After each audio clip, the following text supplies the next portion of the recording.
Hi, Sergej. So we are here at 1inch event during Davos, WEF. This is actually the fourth time 1inch is organizing a private event during WEF, and I've been hearing from everyone that this is a must-go event. How would you say the WEF and Davos has changed over the years, especially in relation to crypto and DeFi? Yeah, hi, first of all. So when we were first time here, there were less companies presented, companies presented here.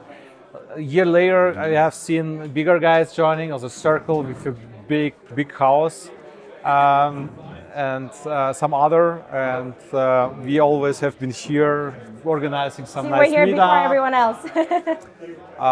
Nice, also after party at the end, like today as well. So welcome to join us.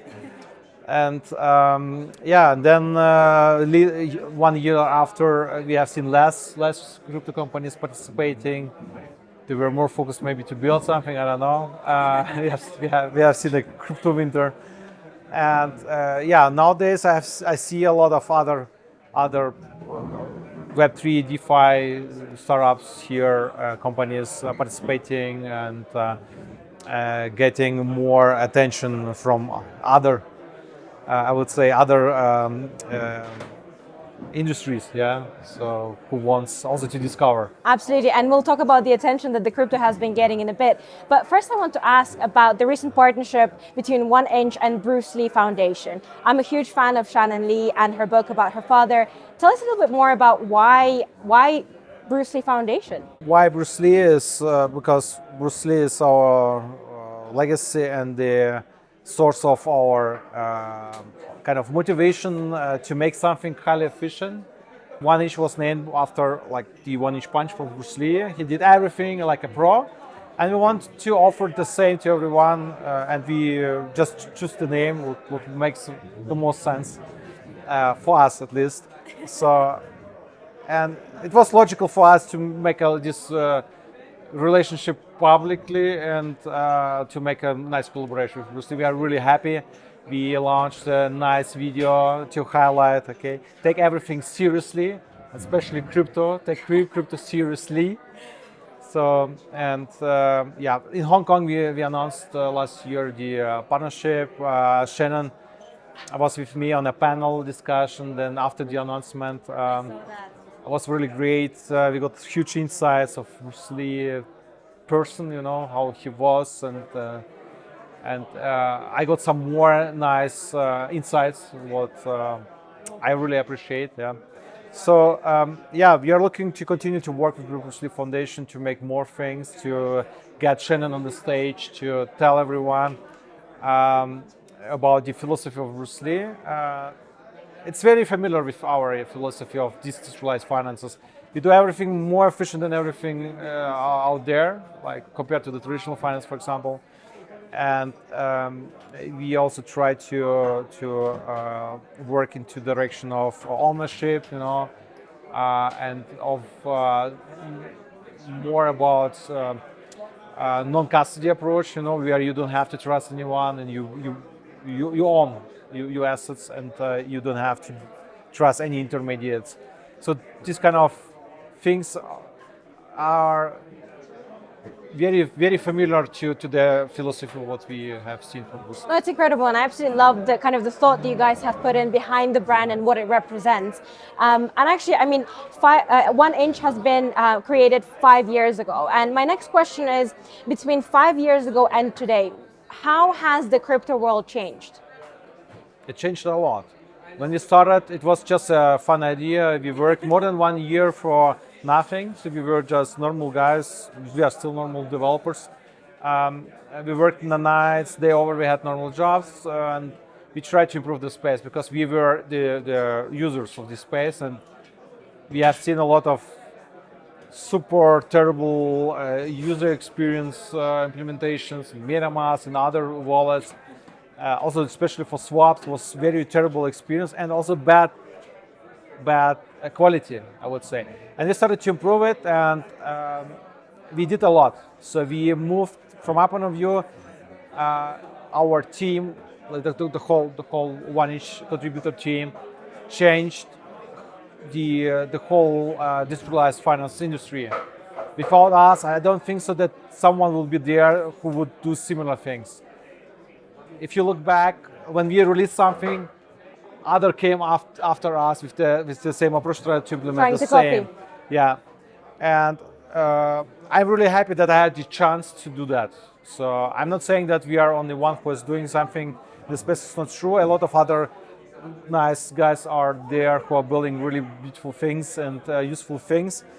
But we were there to push everyone else who is out there to become more efficient, to come with new things, and to also to hunt us. Yeah, this was very important. Um, Only in a competition, our end customers, end users get the best results, the best products. Absolutely, and I mean, I think people today cannot imagine the Web3 space without 1inch in it. But speaking more about the influence of the Web3 space on sort of the larger global economies. We're here during World Economic Forum, where people always discuss some incredible plans for the future, trying to solve key global challenges. How do you think DeFi specifically could help improve traditional finance in years to come? I'm pretty sure that soon we will see tokenized real-world assets trading 24 hours at technology similar to 1inch or at 1inch. So we give the opportunity to everyone to get ownership about own assets first, and then to get the opportunity to earn on the financial instruments what are already out there and will come as soon as possible. For example, if you look on the real estate, right now if you want to invest in real estate, it's a pain, right? So you need to have a lot of money. You need to buy a nice apartment. You need to have a lot of money. But there's another way. There are projects, for example, Realty. You can invest a little bit in every property, and then you get every week payouts for the rent. Yeah. So it's not possible in traditional finance right now. It's not possible in traditional finance to provide liquidity into liquidity pool and earn on the volume. It's not possible. But in decentralized finance, you can do it, and you can already earn on that very, very well. So I think people will get the freedom about managing own assets portfolios very soon by using our technology, and we see already adoption. Institutions are already integrating. I see a lot of wallets where everyone don't need to go to the bank to create a bank account, and they can just create a new crypto wallet and have already kind of bank account in our pocket, right? So then you can bind maybe crypto card, like 1inch card, Gnosis card, whatever out there. You can bind it to your wallet and you can spend your crypto already without interacting with a bank. Yeah, this is great, and we are on the right way from our point of view. Absolutely, and I couldn't agree more. In a lot of places around the world, crypto is actually a better alternative than what traditional finance can offer. But whenever we speak about decentralized offerings, I think there is always concern around scalability, security, and user experience. What 1inch does to address these, maybe challenges? So in terms of user experience, it's getting better. So more companies, more startups moving into the direction of intent-based architecture means user declare what they want and they get it. And how they get it, they don't care. Yeah. So this is how we built our intent-based swaps, the gasless swaps, and the cross-chain swaps, where the user just declare what they want, and we have auction ongoing, like Dutch auction, where the protocol ensures that the user gets better execution by offering market makers, professional traders to compete between each other. Yeah, so the user get market conditions or even better. In this direction, we did already huge steps. We introduced also cross-chain swaps, so you now can use different blockchains. You can swap from one blockchain to another. Soon we will see Bitcoin, Solana, and so on also joining. At least at 1inch. I think the other will also move to this direction. I'm pretty sure that CowSwap is also working, Uniswap also working on such solutions. It's difficult to implement, but as soon as someone do the right step forward, similar with Apple. Apple came with the iPhone, and everyone, wow, it can be built like that, and everyone started to build iPhones, like Samsung started to build also iPhones, Absolutely. they call it Galaxy S7 or something, or S9 or whatever. But at the end, it's the same innovation what Steve Jobs with the team came to.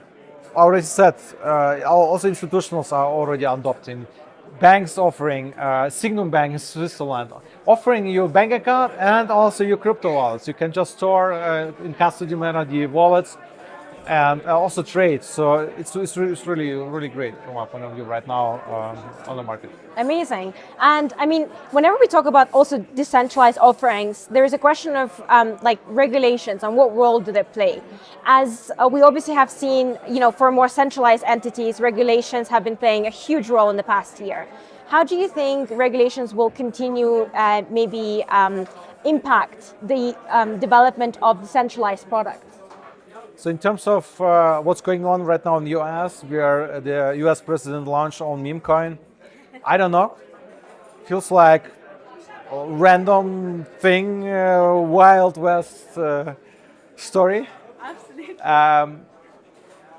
I hope more friendly crypto, decentralized finance friendly regulation will come in the US.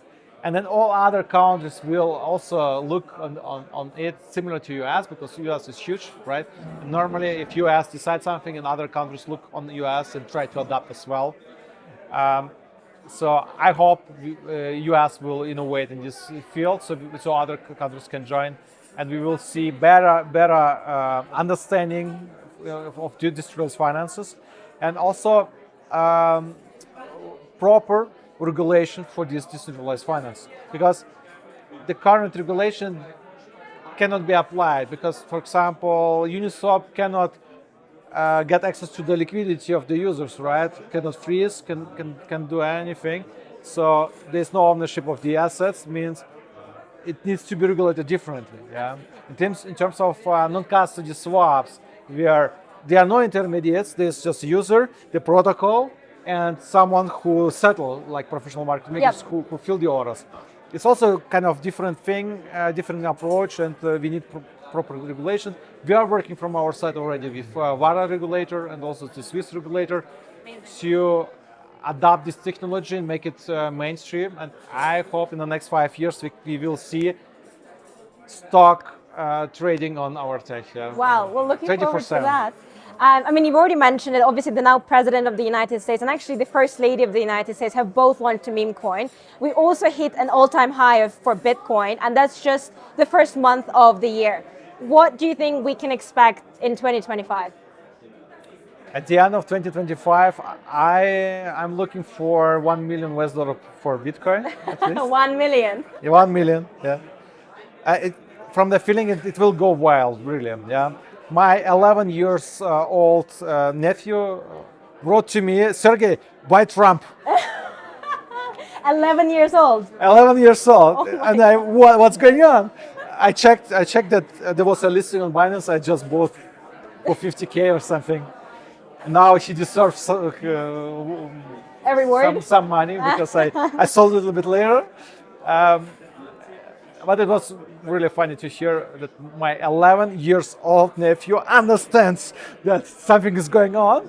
Of course, Memecoins is dangerous, because people who join early, they make millions, hundreds of millions, and people who come late, they lose. Yeah, and it feels like a Ponzi from our point of view. So that's why I'm not a friend of Memecoins, and we should maybe look for adopting real-world assets, tokenized real-world assets, stocks, tokenized art, tokenized wine, tokenized real estate, together with our money markets like Davos, for example, and some liquidity pools similar to Uniswap, to offer everyone possibility to earn without paying a lot of fees to some centralized entities, intermediates, who even can't right now properly give you any opportunity, similar opportunity to what we have right now in decentralized finance. It's really interesting that your 11 years old nephew came to you with a Trump meme coin.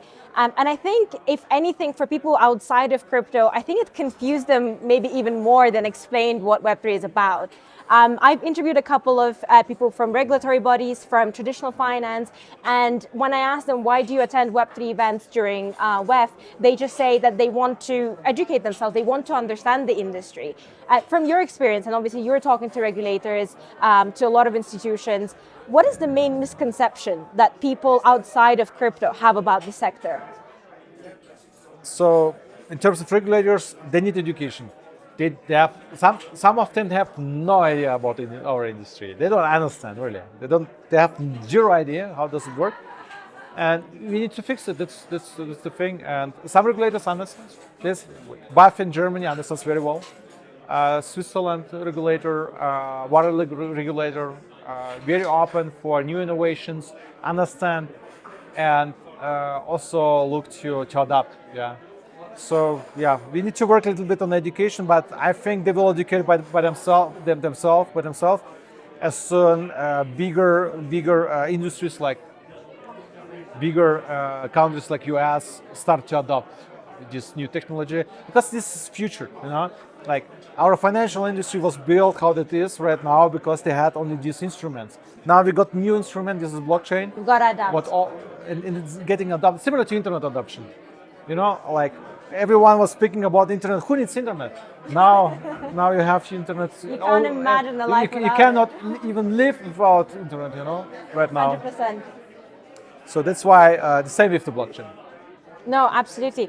And my next question is, I mean, the story of 1inch, like the way that it was created, is pretty inspiring, right? You came into a hackathon with your co-founder. You worked for hours to create an MVP. 2 sleepless days. 2 sleepless days to create an MVP, and then, boom! 5 years later, you're one of the biggest names in the Web3 space. For the developers and young entrepreneurs out there that maybe want to replicate your success, what is your key advice to them? So the key advice would be just keep doing it, keep trying it. So if something doesn't work, try something else. Yeah, just try, and one of these things what you built will work. Yeah, sometimes you need to go to the left 2 steps, and then you need to come back, and then you need to go straight, and you need to come back. Then you find out what is the right thing, and it's not always like you build something what is really cool, really nice to use and help someone. But if no one adopt it, if no one understand it, then you have a problem. Yeah, it's very difficult, that you have this match. You have great technology, great product, and people who understand it and use it. Yeah. In our case, it took also long, more than one year, almost 1.5 years. People used us, but less people understood it. But those people who understood it, they were loving it, and also they got huge benefits by using our tech. Yeah? They got the best execution in the market, compared to people who just swapped on Uniswap and lose actually up to a couple of percentages of the amount they swap. Amazing. So the advice is keep trying, keep going. And my last question for today is, if you were, let's say, the president of crypto, the president of Web3, and you could make one change in the industry, what would it be? First of all, I cannot be president of it's hypothetical. It's of crypto or something, because crypto is about freedom and about ownership. Yeah. Right now, if I could change something, I wouldn't change anything. In terms of it's like a little bit chaos. You have a little bit drama about the Ethereum Foundation right now, but just life. These are people. People make mistakes. People are different. It's difficult to communicate sometimes. We need to keep doing it. We need to keep pushing, keep adopting, and we will see huge exponential growth in our space. Amazing. Looking forward to that. Thank you so much, Sergej. Thank you. Thank you very much.